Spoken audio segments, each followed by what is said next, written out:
ask, what are you willing to sacrifice to get what you want? First, what is it that you want? What does success look like for you? And then what are you willing to sacrifice to get it? That may be time, it may be money, it may be hanging out with your friends, it may be not getting to buy those red bottom shoes. What is it that you're willing to sacrifice to get what you want? And then what are you willing to do to move forward with purpose? Moving forward with purpose is my tagline, by the way. I think you can always move forward if you put your mind to it and you really want it bad enough.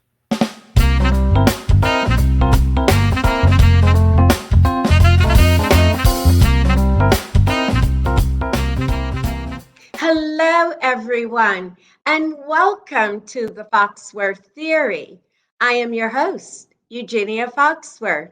This show is about business, arts, entertainment, and fashion. And we will be speaking to people that are movers and shakers from all over the world. And we allow them to tell their stories on the Foxworth Theory. This week, our guest is author Marsha Haygood. Marsha Haygood is co-author of the bestseller, The Little Black Book of Success, Laws of Leadership for Black Women, and its companion workbook. Marsha has helped thousands of women overcome career obstacles and chart a course for success. As a former entertainment executive, Marsha founded and is president of Stepwise Associates, LLC, which offers strategic coaching, leadership training, and consulting services to individuals and groups. Marsha Haygood is the person to call when you want to rise to your highest expectation. Welcome to the show, Marsha Haygood. Well, thank you so much for having me. I'm excited to speak with you today. Well, it is my pleasure. Now, please let me know, where did you grow up? I grew up in the Bronx, New York. I am now in Florida, but I was born and raised in the New York area. Was life in corporate America easy for you, especially since you lived in the Bronx? Should have been a piece of cake. Oh, really? No, corporate life, I think of life as what you make it. So was it easy? No. Was it doable? Absolutely. Absolutely. That's good. And you're just positive all the way, which is something that I've heard about you and read some excerpts, which is phenomenal. So, on that note, what advice did you give you? Or did you have a mentor? Did a mentor give you advice? And as you navigated your way to the top? Absolutely. I think my first mentor was actually my mom, Oh, who actually said, you can do anything you put your mind to. And so when you talk about seeing my positivity, that's where it came from. It came from my mom saying, try it. If you think it's the right thing to do, try it. And if it doesn't work out, don't think of it as a failure. Think of it as the first step. That was a practice. Do it again if you want. So that was a first mentor. I've had mentors throughout my career. Sometimes people who were helping me along the way from behind the scenes. They were sponsors, so to speak. And I think it really came from me always trying to be prepared, for me having a positive attitude, and for me being willing to try new things. mm-hmm. Now, what did you get from being in the Bronx? everyone that I have read about that has been successful, that have come out of the Bronx, have said to me, well, I was doing such and such at such and such time. And that inspired me to go on with my profession. Could you more or less tell me this as well? I don't know if it comes from growing up in the Bronx, but I think I think I'm resilient. We all are going to hit upon hard times. We're going to come upon naysayers that I definitely had, who thought, she won't make it. Try something else. And that started even in school. But again, I go back to having my mom as the angel on my shoulder who said, don't believe them. You can do anything. And I tell you, it's the reason that I talk to women predominantly that I'm coaching. I'm an executive coach. And I try to be the angel on their shoulder that my mother was to me by saying, you can do it, but you must prepare. You must plan. You must take action. You can't do things and expect people are going to give it to you or people are going to do it for you. So, quite frankly, I ask, what are you willing to sacrifice to get what you want? First, what is it that you want? What does success look like for you? And then what are you willing to sacrifice to get it? That may be time, it may be money, it may be hanging out with your friends, it may be not getting to buy those red bottom shoes. What is it that you're willing to sacrifice to get what you want? And then what are you willing to do to move forward with purpose?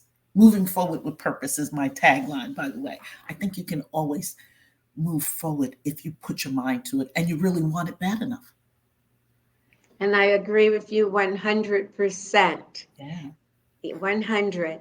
And what career advice would you give our new Supreme Court Justice? What do you think about her history-making appointment?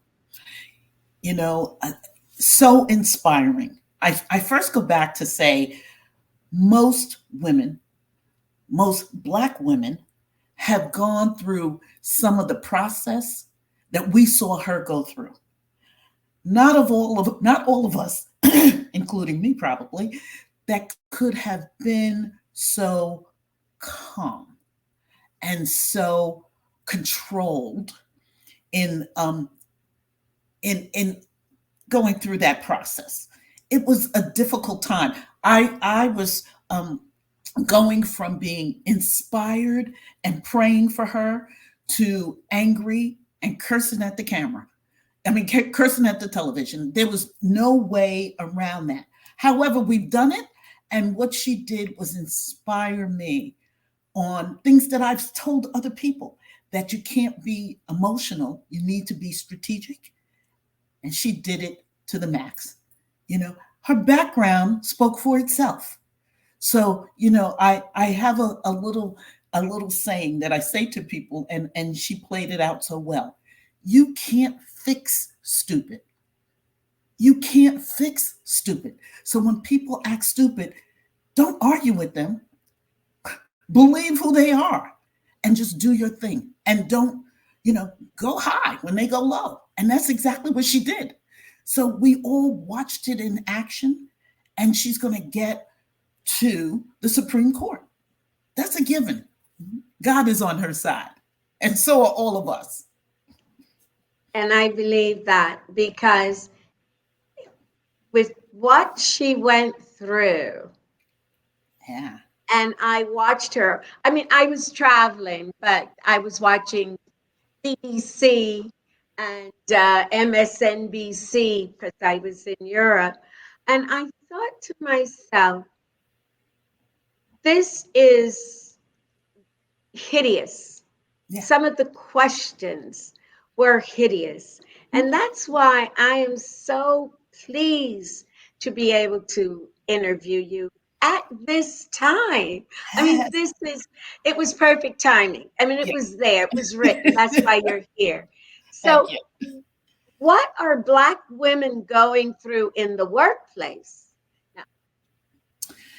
Now, I it's not that we haven't gone through some of this before. However, I think now it's not so hidden. It used to be that we have these microaggressions thrown at us on a regular basis, and people would say, "Oh, I didn't know. I didn't know that was a problem. I didn't know you felt that way. I didn't know. I didn't mean it in that regard." Now, I think we need to hold people accountable, but not in an argumentative way, not in an angry way. You need to be confident enough and composed enough to stop people in their tracks and say, did you mean to say it that way? This is the way I heard it. Is this what you really meant? And if you can do that in a strategic way, it will usually back people up. It may not change their mind, but it will back them up and you'll feel better.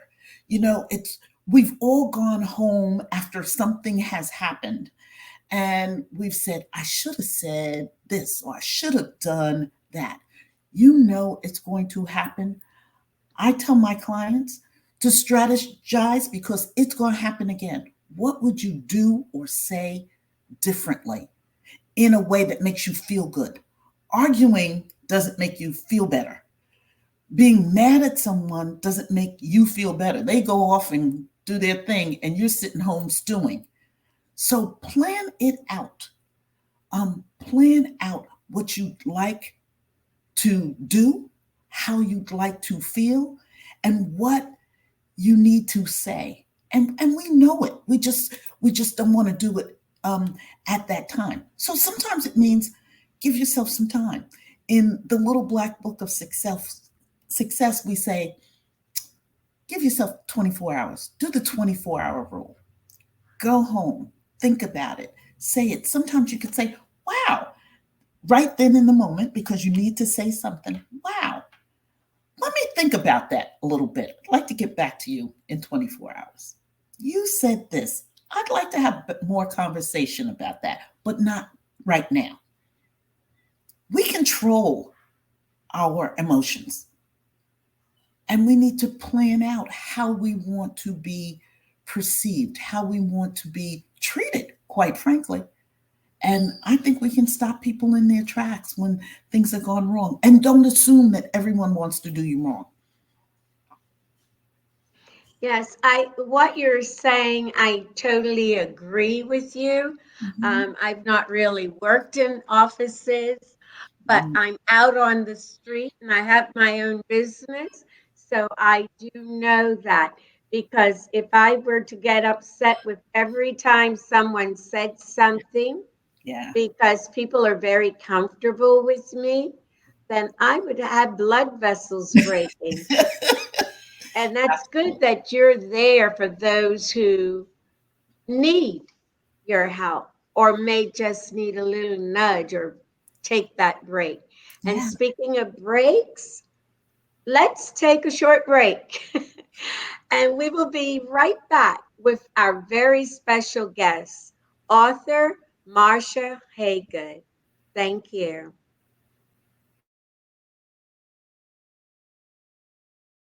Thank you for joining us on the Foxworth Theory. Be sure to tune in on Thursday at 9 p.m. on the Foxworth Theory Network.